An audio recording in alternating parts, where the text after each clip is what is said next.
Hello there, ladies and gentlemen. I hope that you are seeing me just fine. Well, I am continuing on that quest, on that long journey. I think it was Chairman Mao who said once upon a time that the longest journey begins with the first step. And then there was Lao Tzu, I believe, a Chinese philosopher who sometime, I think, was it 5,000 years ago or something like this, said that 3,000-mile long journey begins with the first step. So I guess in a way this is my first step, and challenge wasn't actually a challenge. There was just a friend of mine who said that there are gonna be some sort of exercises and stuff like that. I'm not big on exercises, so I went on my treadmill. Anyway, so what kind of news have we got today from Sweden? Well, sure thing, we got some news, and those news are huge. Well, it's actually not just for Sweden, it's also for Scandinavian neighbors, just as stone throw from here, Denmark. So, ladies and gentlemen, give it up for Denmark! Yay! Denmark has prolonged their vaccine stop. So, Denmark, according to Danish officials, has prolonged the period when they do not allow people to be vaccinated by AstraZeneca vaccine. That was information which was broadcasted live today, and you could see it not just on Danish but also on Swedish television. Okay, perhaps some of you are wondering what is that you're hearing in the background. I'm gonna tell you what that is. There is this Mr. Twister. Not a real minister, but sort of, almost, kind of, a little bigger than that. It's like a chief medicine advisor, sort of a Fauci guy, but a Swedish version, and his name is Anders Tegnell. So, that dude, he also said today, no, we're not gonna give this vaccine to people, drumroll, who are under, I repeat, under 65. I find this fascinating. Completely fascinating. Because there was a situation which we have been discussing quite intensely online, where there were warnings, a number of warnings, where both I and many people have read up on this subject, and many researchers were saying that there is danger for women under 55. So basically, it was already known for several months ago. You could read it on like Swedish radio, Swedish research sites, and so on, that most of people who were suffering from the vaccine, who would have bad syndromes, it would be women, and it would be women who were under the age of 55. Not just that, but there was also an explanation given for that. And the explanation was like this, that organisms in general, when they're younger, they are much more active in producing antiviral response. And the more of that antiviral response is, the heavier are the setbacks from getting vaccine. And those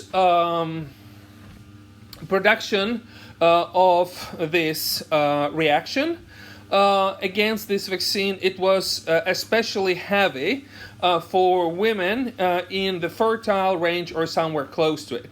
So it was quite clear from the get-go that there was this group. And now they have identified this group not just as women who are under 55, but under 65. So the restrictions regarding this vaccine, they went on the same way as I've told you before, only now they went a step further. So, Denmark, no AstraZeneca at all. And from Sweden, you have to be 65 or older. And this is quite clear that in many ways Scandinavian countries are going on their own journey. They're not following sort of the usual way, and as long as there is some sort of logic behind it, which I think it is in this case, I think we should applaud scientists and politicians who got balls. So, another thing. Today, Swedish state radio went out, or yeah, I think it was either today or yesterday. I won't swear on that. But anyway, it was on state radio of Sweden. And the Germans, of course, the Germans. The Germans went the same way as Israel, America, Great Britain, and many other countries went before. They went on Sweden bashing. I mean, Sweden bashing is one of the favorite pastimes in many countries.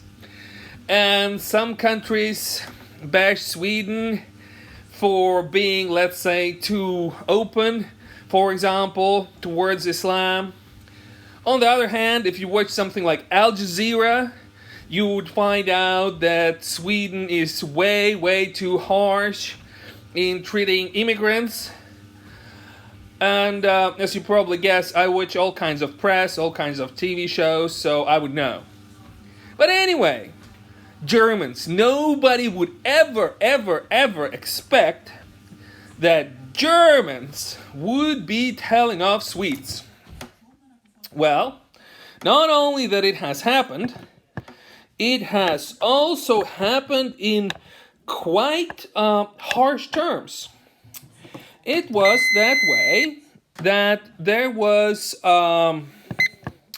Swedish station, major TV network, which produced a program about a Swedish sin. So, you know, what is the Swedish sin, so to speak?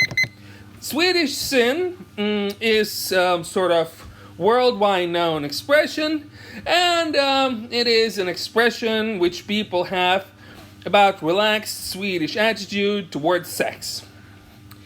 And yes, let's put it that way. Compared to like some countries like America in the 50s or America even in the early 60s, it's, you know, quite evident that people were a lot more happy and there was a lot more sex.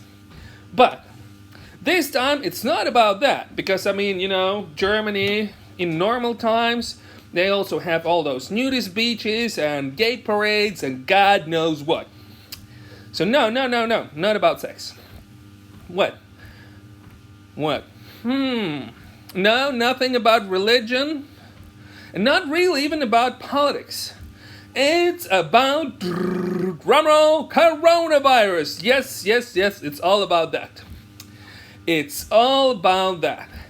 So, you know, you probably remember, you know, that song, It's All About the Bass. So, Frau Merkel, the German lady, the mama of the German nation, as they call her, she was speaking. Oh, yeah. She was speaking through her media outlets. You couldn't hear her personal voice, but it would be very hard to imagine those programs would appear without her saying okay. So, the programs, they would describe how Germans are going to Sweden to have sex and party. So basically, corona restrictions in Sweden are too relaxed, too lame, and no. Sweden is bad.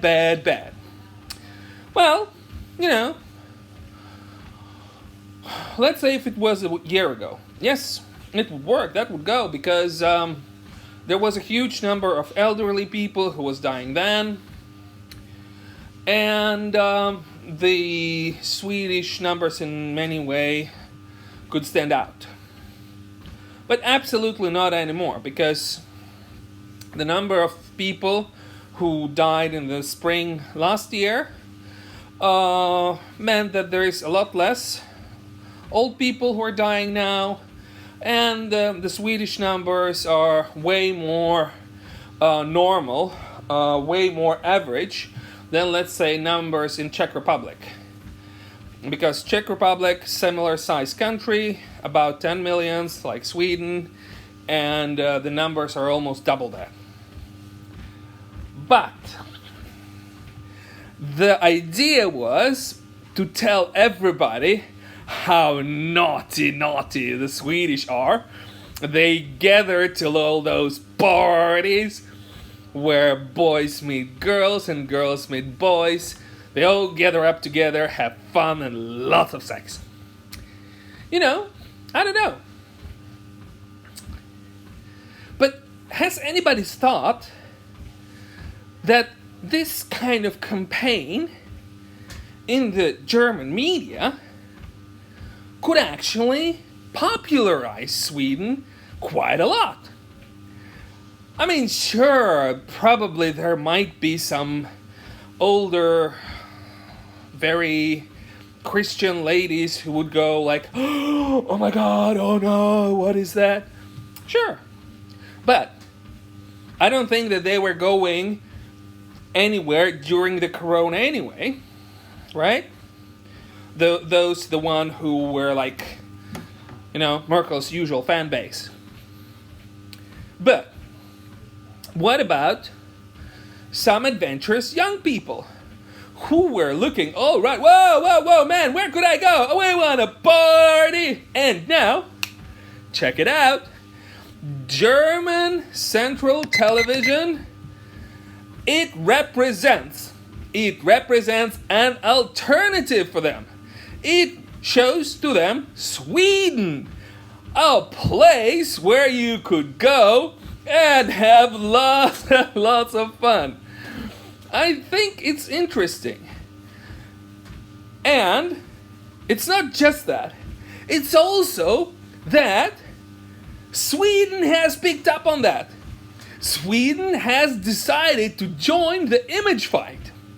So, Swedish state radio, in response to the German shows, which were bashing Sweden on account of being too lame on the restrictions and partying too much, Sweden state radio found out that there was a certain hostel in the center of Gamla stan, an old town, part of Old Town in Stockholm, and that there were living some foreign boys and some German girls.